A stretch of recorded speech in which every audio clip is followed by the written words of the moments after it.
The story of a young couple. You can imagine they're around 25 years old. And the wife, she's pregnant about 21 weeks. And they've gone out for a nice dinner,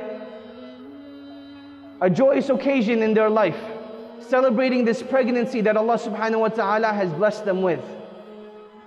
And as the night is going on, the woman starts to feel some pain inside of her stomach. She feels that perhaps it may just be some indigestion. But as she goes home that night, the pain in her stomach starts to get worse and worse and worse, till she can't sleep at all, and she's extremely uncomfortable. She tells her husband, I think something's wrong and I need to go to the hospital. So in the middle of the night, the husband takes his wife to the hospital and they check her into the hospital. After some tests are done, the doctors tell the wife that at 21 weeks, you're now going into labor. And the wife starts to panic. She starts to say, it's too early, I can't go into labor this early. The child won't be safe. And a doctor comes in at that time and he asks the family that if this child is born and its heart is not beating, would you want us to resuscitate the child or not? And the couple, they start to panic even more. Now, alhamdulillah, they were able to find a way to delay the delivery of the baby for another 4 days. But 4 days in a matter of 21 weeks of waiting wasn't that much at all.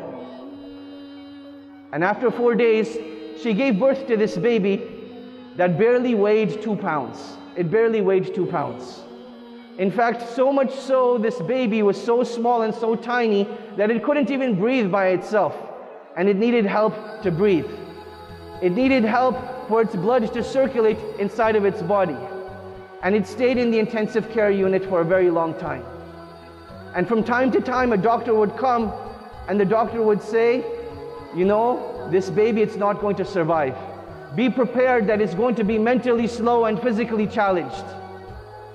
Until another doctor comes and did an examination of the brain of the baby.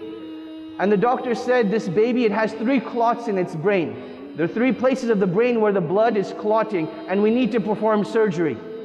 And we want to ask you, do you think we should continue with this surgery, or should we just let the baby die in its natural state? Now you can imagine the worry and panic that is going through the parents, that this is the love of their life, you know, witnessing in front of their own eyes, about to pass away. But they said, you know what? Allah subhanahu wa ta'ala brought the baby into this world. We will take every single measure to keep it alive. So the baby went for surgery. And it had surgery 3 different times to remove the clots from its brain. And now as they're waiting for the baby to recover, people would come and visit the couple. And they would ask the couple, is there anything that we can do for you? And all they would tell the people is, just make dua that Allah subhanahu wa ta'ala keeps this baby alive. We can't afford to lose this baby. The man goes home at night, leaving his wife in the hospital, and he stands up to pray to Allah. He raises his hands to the sky, and he says, Oh Allah, I have no hope other than you. Oh Allah, I have no entrustee of my affairs other than you. Oh Allah, there's no one that can protect this baby other than you. So, oh Allah, show us your miracles in keeping this baby alive and keeping this baby healthy. Alhamdulillah, 2 years have gone by now since that baby was born. And it is now walking and now talking just like any other average baby, without any deficiencies, without any shortcomings. Alhamdulillah.